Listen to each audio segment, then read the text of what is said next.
গল্পের master presents অতিথি। শুরু হচ্ছে সত্যজিৎ রায়ের লেখা অতিথি। মন্টু কদিন থেকেই শুনেছে তার মা বাবার মধ্যে কথা হচ্ছে দাদুকে নিয়ে। মন্টুর ছোট দাদু, মার ছোট মামা। দাদু চিঠিটা যখন আসে তখন মন্টু বাড়ি ছিল। মা চিঠি পড়ে প্রথমে আপন মনে বললেন, বুঝে ব্যাপার। তারপর বাবাকে ডেকে বললেন, ওগো শুনছ? বাবা বারান্দায় বসে মুচির জুতো মেরামত করা দেখছিলেন। মুখ না তুলেই বললেন, বলো। মা চিঠি হাতে বেরিয়ে এসে বললেন, মামা আসছেন। মামা? আমার ছোট মামা গো। বাবার ঘাড় ঘুরে ভুরু কপালে উঠে গেল। বলো কি, তিনি বেঁচে আছেন? এই তো চিঠি। মামার যে চিঠি লেখার মতো বিদ্যে আছে সেটাই তো জানতাম না। বাবা আরামকেদারার হাতল থেকে চশমাটা তুলে পড়ে নিয়ে মার দিকে হাত বাড়িয়ে দিলেন। কই দেখি। এক পাতা চিঠিটা পড়ে বাবাও বললেন, বোঝো। মা ততক্ষণে মোড়ায় বসে পড়েছেন। একটা খটকা লেগেছে দুজনেরই, সেটা বেশ বুঝতে পারছে মন্টু। বাবাই প্রশ্নটা করলেন, আমাদের ঠিকানা পেলেন কোথায় বলতো? আর ওর ভাগ্নির সঙ্গে যে সুরেশ বোস বলে একজনের বিয়ে হয়েছে, আর তারা যে এই মামুদপুরে থাকে সেটাই বা জানলেন কি করে? মা একটুক্ষণ ভুরু কুচকে থেকে বললেন, শীতল মামা আছেন তো, তার কাছেই জেনেছেন হয়তো। শীতল মামা? তোমার আবার কিছু মনে থাকে না? মামাদের পড়শি ছিলেন নীলকণ্ঠপুরে। কত যাতায়াত ছিল আমাদের বাড়িতে, তুমিও তো দেখেছ। বাজি ফেলে ৫৬টা রাজভোগ খেলেন আমাদের বিয়েতে। সেই নিয়ে কত হাসাহাসি। ও হ্যাঁ হ্যাঁ। ছোট মামার সঙ্গে তো খুব মিতালি ছিল। গোড়ার দিকে মামা যে চিঠি দিতেন সে তো শুনেছি শীতল মামাকেই। এ বাড়িতেও তো এসছেন না শীতলবাবু? বা, আসেননি? রানুর বিয়েতেই তো এলেন। ঠিক ঠিক, কিন্তু তোমার ছোট মামা তো শুনেছিলাম সন্ন্যাসী হয়ে গেছেন। তাই তো জানতাম, তিনি আবার হঠাৎ আমার এখানে আসছেন কেন সেটা তো বুঝলাম না। বাবা একটু ভেবে বললেন, অবশ্যই আসতে যদি হয় তাহলে তো তোমার কাছে ছাড়া আর কার কাছে আসবেন বলো? তোমার বাপ মা, বড় মামা, বড় মামি সব পরলোকে। বড় মামার ছেলে কানাডা, মেয়ে সিঙ্গাপুর। তুমি ছাড়া তার আর আছে কে? তা তো বুঝলাম, কিন্তু যে লোকটাকে প্রায় চোখেই দেখিনি তাকে মামা বলে চিনব কি করে? মামা যখন বাড়ি ছেড়ে চলে যান তখন আমার বয়স ২ বছর আর ওনার ১৬ কি ১৭। ওর ছবি একখানা আছে না তোমার সেই পুরনো অ্যালবামে? তোমার যা কথা, সে চেহারা আর এখনকার চেহারা। তখন মামার বয়স ১৫ আর এখন ৭। সত্যি খুব মুশকিলে পড়া গেল। ঘর তো একখানা বাড়তি আছেই, বিনুর ঘর, কিন্তু কি খায় না খায় কিছু জানা নেই। খাবে আবার কি? আমরা যা খাবো তাই খাবে। আমরা যা খাবো মানে কি? যদি সাধু হয়ে থাকে তাহলে তো নিরামিষ খাবে, সে তো আরও ঝক্কি। ৫ রকম পদের কমে হবে না তার। চিঠির ভাষা দেখে তো সাধু বলে মনে হয় না, দিব্যি আমাদেরই মতো লেখা। ইংরেজিতে তারিখ লিখেছে, ইংরেজি কথা ব্যবহার করেছে। এই তো আননেসেসারি। নিজের ঠিকানা তো দেয়নি। তা দেয়নি। আর সোমবারই আসছেন বলে লিখেছেন। মা বাবা দুজনেই খুব ভাবনায় পড়েছেন বলে মনে হলো মন্টুর। সত্যি, যে মামাকে কেউ কোনোদিন চোখেই দেখেনি তাকে মামা বলে মনে করাই মুশকিল।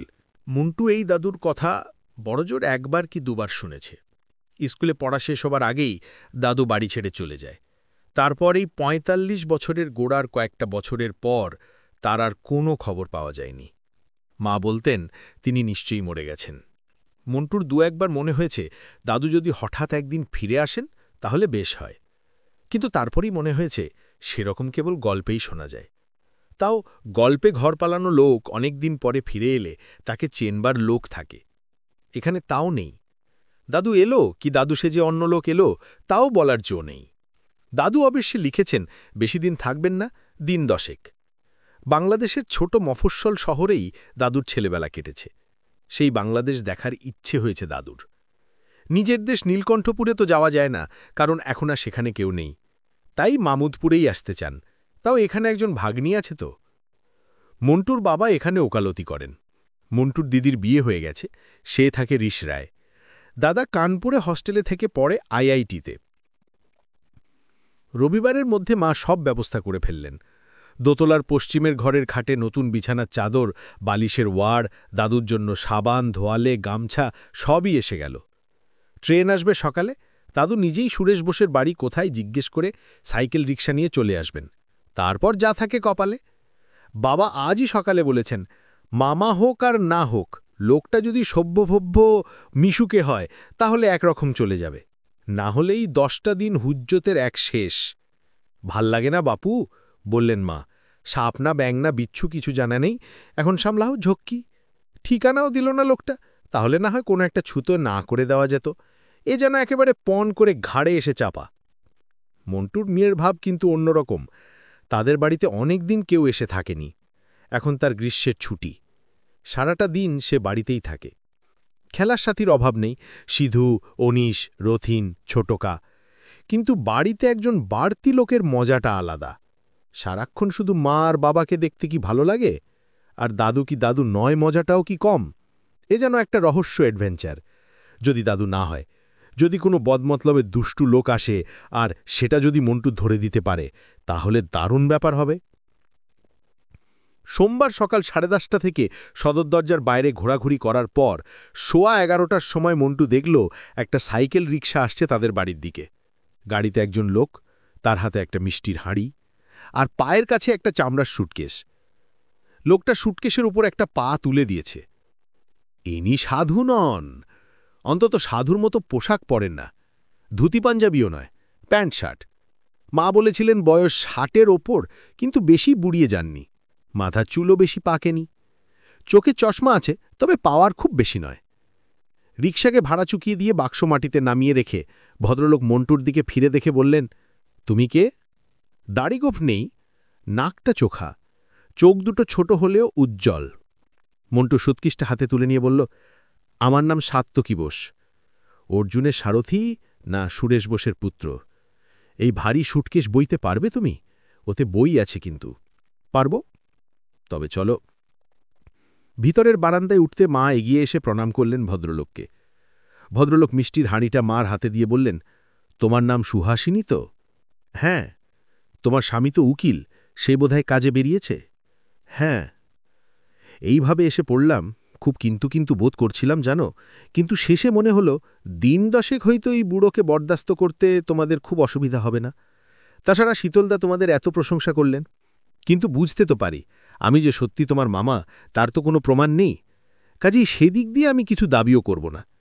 একজন বুড়ো মানুষকে আশ্রয় দিলে কটা দিনের জন্য এইটাই ব্রবে নিতে হবে তোমাদের। মন্টু লক্ষ্য করছিল যে মা মাঝে মাঝে আর চোখে দেখছেন ভদ্রলোকের দিকে। এবার বললেন, আপনি চান টান করবেন তো? খুব বেশি যদি অসুবিধে না হয়। না না না, অসুবিধে কেন? মন্টু, একে দোতলায় নিয়ে গিয়ে দেখিয়ে দাও চানের ঘরটা। আর আপনি কি খানটান সে তো জানা নেই, তাই আমি সর্বভোগ, যা দেবে তাই খুশি মনে খাব, কথাটা বাড়িয়ে বলছি না। তুমি স্কুলে পড়ো? দোতলায় উঠতে উঠতে ভদ্রলোক জিজ্ঞেস করলেন মন্টুকে। হ্যাঁ, সত্যভামা হাইস্কুল, ক্লাস 7। মন্টু একটা কথা না জিজ্ঞেস করে পারল না। আপনি বুঝি সাধু নন? সাধু? মা বলছিলেন আপনি সাধু হয়ে গেছেন। ওহো, সাধু টাধু তো অনেক কালের কথা ভাই। যখন প্রথম বাড়ি থেকে বেরোই তখন গেলাম হরিদ্বার। বাড়িতে ভালো লাগতো না, তাই বেরিয়ে পড়লাম। একজন সাধুর কাছে গিয়েছিলাম বটে কিছুদিন ঋষিকেশে, তারপর সেখানেও আর ভালো লাগলো না, তাই বেরিয়ে পড়লাম। তারপর সাধু টাধুর কাছে আর যাইনি। দুপুরে খাবার যা ছিল সেটা ভদ্রলোক সত্যি বেশ খুশি মনে ছেঁচে পুছে খেলেন।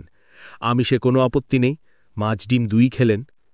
মন্টুর মনে হলো মা একটু নিশ্চিন্ত হয়েছেন।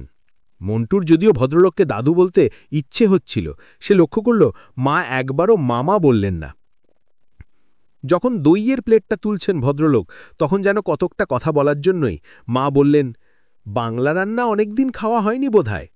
ভদ্রলোক হেসে বললেন, গত 2 দিনে কলকাতায় খেয়েছি, তার আগে কতদিন খাইনি বললে বিশ্বাস করবে না। মা আর কিছু বললেন না।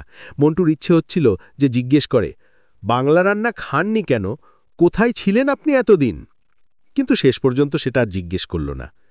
ভদ্রলোক যদি ধাপ্পাবাজ হয়ে থাকেন, তাহলে তাকে গুলমারার সুযোগ দেওয়াটা কোনো কাজের কথা নয়। উনি নিজে যদি বলতে চান তো বলুন। কিন্তু উনি নিজেও কিছু বললেন না। 40 বছরের যে লোক নিরুদ্দেশ ছিল তার তো অনেক কিছুই বলার উচিত ছিল, তাহলে এ লোক এত চুপচাপ কেন? বাবার গাড়ির আওয়াজ যখন পেল মন্টু, তখন সে দোতলায়। সে দেখেছে ভদ্রলোক তখন হাতে একটা বই নিয়ে বিছানায় শুয়ে বিশ্রাম করছেন। তার আগে মন্টু আধ ঘন্টা কাটিয়েছে ভদ্রলোকের সঙ্গে। সে ঘরের বাইরে ঘুরঘুর করছে দেখে ভদ্রলোক নিজেই তাকে ডাকেন। ওহে অর্জুনের সারথি। মন্টু গিয়ে ঢোকে ভদ্রলোকের ঘরে। এসো আমার কাছে, বললেন ভদ্রলোক। তুমি কিছু জিনিস দেখাই। মন্টু খাটের পাশে গিয়ে দাঁড়াল। এটা কি? জিজ্ঞেস করলেন ভদ্রলোক। একটা তামার পয়সা। কোথাকার? মন্টু পয়সার গায়ে লেখাটা পড়তে চেষ্টা করে পারল না। এটাকে বলে লেপটা, গ্রিস দেশের পয়সা। আর এটাও মন্টু বলতে পারল না। এটা তুর্কির পয়সা, 1 কুরু। আর এটা রোমানিয়ার পয়সা, একে বলে বুনি। এটা ইরাকের ভিল। এছাড়াও আরও 10 দেশের 10 রকম পয়সা মন্টুকে দেখালেন ভদ্রলোক। তার একটাও মন্টু আগে কখনো দেখেওনি, তার নামও শোনেনি। এগুলো সব তোমার জন্য। মন্টু অবাক। ভদ্রলোক বলেন কি?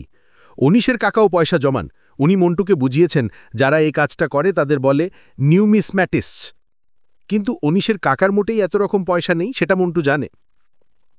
আমি তো জানতাম যেখানে যাচ্ছি সেখানে আমার একজন নাতি আছে, তার জন্য এনেছি এসব পয়সা। মন্টু মহাফুর্তিতে পয়সাগুলো নিয়ে নিচে নেমে এলো মাকে দেখাতে। ঘরে ঢুকতে বাবার গলাবি এসে থেমে গেল। এই লোকটার বিষয়েই কথা বলছেন বাবা। 10টা দিনটা বাড়াবাড়ি। ওকে পরিষ্কার করে বুঝিয়ে দিতে হবে যে আমাদের মনে সন্দেহ আছে। অতিরিক্ত খাতির না করলে ভদ্রলোক আপনিই মানে মানে বিদায় নেবেন। আর কোনো রকম রিস্ক নেওয়ার কোনো প্রশ্নই উঠতে পারে না। আজ সুধীরের সঙ্গে কথা বলছিলাম, সেও অ্যাডভাইস দিল আলমারি টালমারি সব ভালো করে বন্ধ করে রাখবে। মন্টু তো সবসময় পাহারা দেবে না, তার বন্ধুবান্ধব আছে, খেলাধুলো আছে। আমি কাজে বেরিয়ে যাব, বাড়িতে তুমি আর সদাশিব। সদাশিব কাজ না থাকলেই ঘুমোয়। তুমিও যে দুপুরে ঘুমোও না তাও তো নয়। একটা কথা তোমায় বলি, বললেন মন্টুর মা। এনার সঙ্গে কিন্তু মায়ের আদল আছে। তোমার তাই মনে হলো? সেই রকম টিকলো নাক, চোখের চাহনিও যেন সেই রকম। আহা, আমি তো বলছি না ইনি তোমার মামা নন, কিন্তু মামা লোকটা কেমন তা তো কিছুই জানি না আমরা। লেখাপড়া করেননি, কোনো ডিসিপ্লিন নেই, ছন্ন ছাড়া জীবন। আমার মোটেই ভালো লাগছে না ব্যাপারটা। বাবার কথা থামলে মন্টু ঘরে ঢুকল। এই কয়েক ঘন্টার মধ্যেই মন্টুর ভদ্রলোককে বেশ ভালো লেগে গেছে। বাবার কথাগুলো সে পছন্দ করেনি। হয়তো পয়সাগুলো দেখলে বাবার মনটা ভদ্রলোকের প্রতি একটু নরম হবে। এই কয়েন উনি দিলেন? মন্টু মাথা নেড়ে হ্যাঁ বলল। উনি কি এসব জায়গায় গেছেন বলে বললেন? না, তা বলেননি। তাও ভালো, এ জিনিস কলকাতায় কিনতে পাওয়া যায়, চৌরঙ্গিতে দোকান আছে।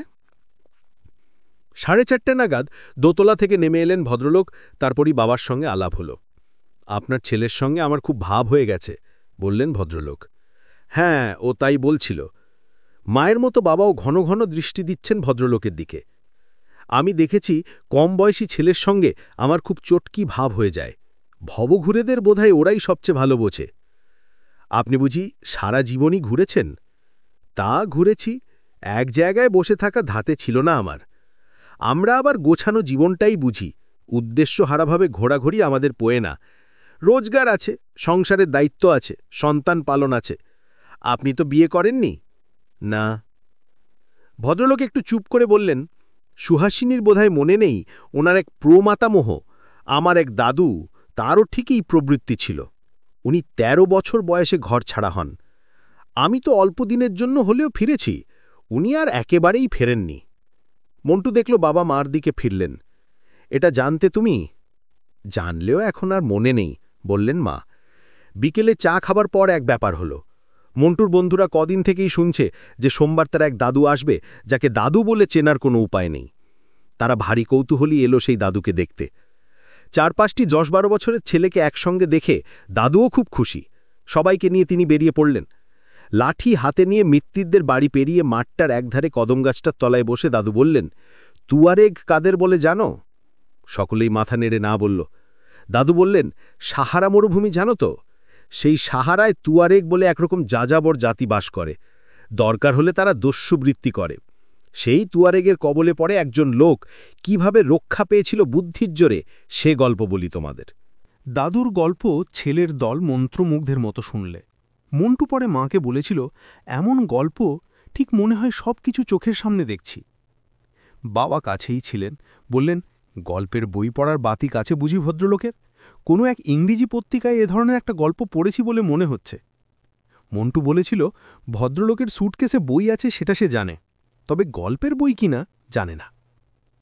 3 দিন 3 রাত চলে এইভাবে। বাড়ির কোনো কিছু চুরি হলো না, ভদ্রলোক কোনো উৎপাত করলেন না, যা দেওয়া হলো তাই তৃপ্তি করে খেলেন, কোনো বাড়তি আবদার করলেন না, কোনো বিষয়ে অভিযোগ করলেন না। এ কদিনে বাবার বেশ কয়েকজন উকিল বন্ধু এসেছে মন্টুদের বাড়িতে। এমনিতে বেশি আসে না। মন্টু জানে তারা এই দাদু কি দাদু নয় বুড়োকেই দেখতে এসেছে। মা বাবাকে দেখে মনে হয় তারা মোটামুটি বুড়োকে মেনেই নিয়েছেন। বাবাকে তো একদিন বলতেই শুনেছে মন্টু, লোকটা সাদাসিধে, এটা বলতেই হবে, বেশি গায়ে পড়াচ্ছে এই ভালো, তবে এরকম মানুষের বেঁচে থেকে কি লাভ জানি না। আসলে বাড়ি ছেড়ে পালানোর মানে বোঝো তো, দায়িত্ব এড়ানো।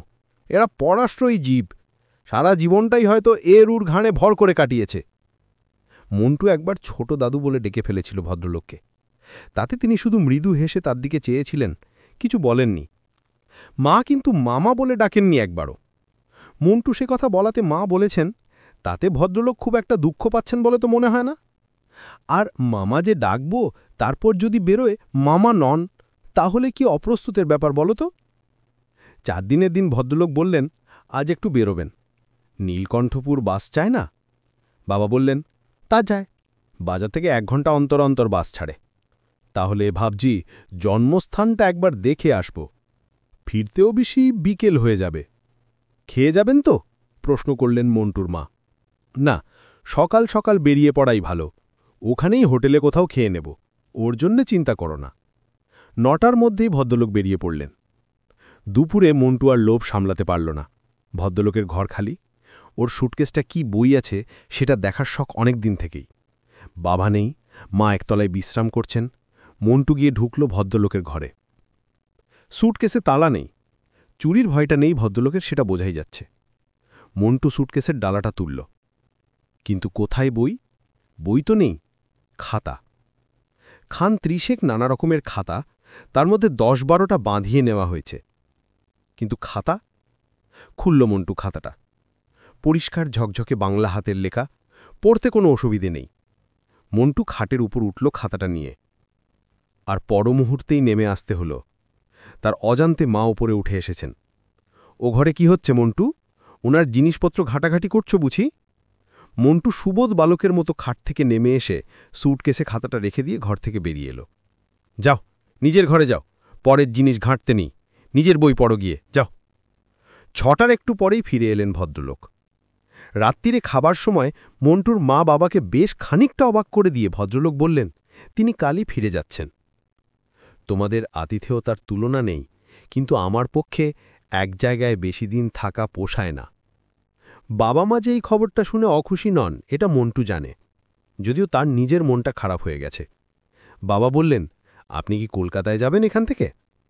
হ্যাঁ, তবে সেও বেশি দিনের জন্য নয়, সেখান থেকে অন্য কোথাও পাড়ি দেব। কারুর গলগ্রহ হয়ে থেকে অভ্যেস নেই।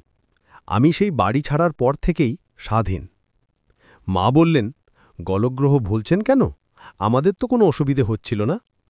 কিছুটা যে হচ্ছিল সেটা মন্টু জানে, কারণ সে এর মধ্যে একদিন বাবাকে বলতে শুনেছে যে এই মাগ্গির গান্ডায় একজন বাড়তি লোকের পিছনে খরচ অনেক।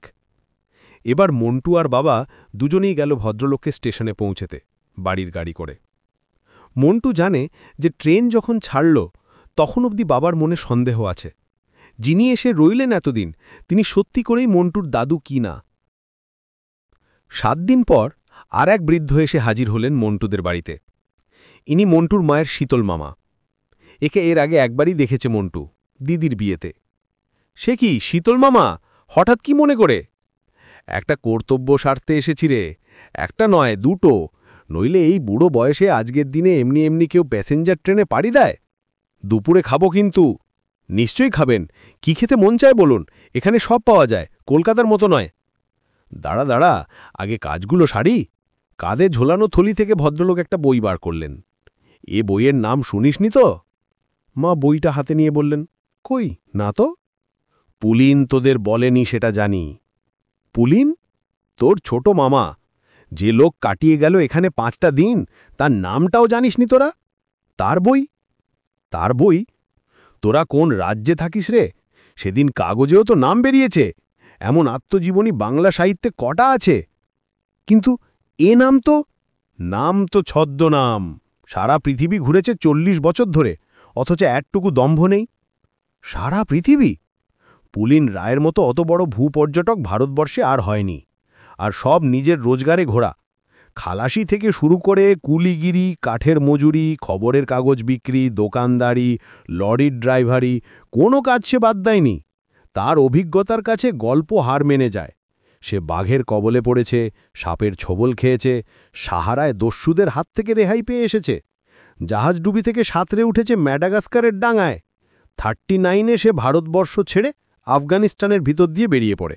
সে বলে, বাপের বাড়ির মায়া একবার কাটাতে পারলে সারা পৃথিবীটাই হয়ে যায় নিজের ঘর। সাদা কালো, ছোট বড়, জঙ্গলি সভ্য সব এক হয়ে যায়। কিন্তু এসব আমাদের বললেন না কেন? তোদের মতো ঘরকুনো কুপমণ্ডুক কি সব কথা বিশ্বাস করতিস? সে আসল কি নকল তাই তো তোরা ঠিক করতে পারিসনি। তাকে মামা বলে ডাকতে পারিসনি, আর এত কথা সে বলতে যাবে তোদের? ইস, আরবার ডেকে আনা যায় না মামাকে? উহু, পাখি উড়ে গেছে। বললে বালি দ্বীপটা দেখা হয়নি, সেখানে যাবার চেষ্টা করবে। এই বইটা তোদের দিয়ে গেছে। তোদের ঠিক দেয়নি, দিয়েছে দাদুকে। বললে ওর মনটা এখনো কাঁচা, ওতেই ছাপটা ভালো পড়বে। তবে ওর আসল পাগলামির কথাটা বলিনি এখনো। ওকে পই পই করে বললাম যে আর কটা দিন থেকে যাও, এ বই নিঘাত পুরস্কার পাবে, একাডেমি 10,000 টাকা দিচ্ছে আজকাল। সে কিছুতেই শুনল না। বললে টাকা যদি আসে তো মামুদপুরে আমার ভাগ্নিকে দিয়ে দিও, সে খুব যত্ন নিয়েছে আমার মুখে। শুধু মুখে বলা না, কাগজে লিখে দিল, এই নে সেই টাকা।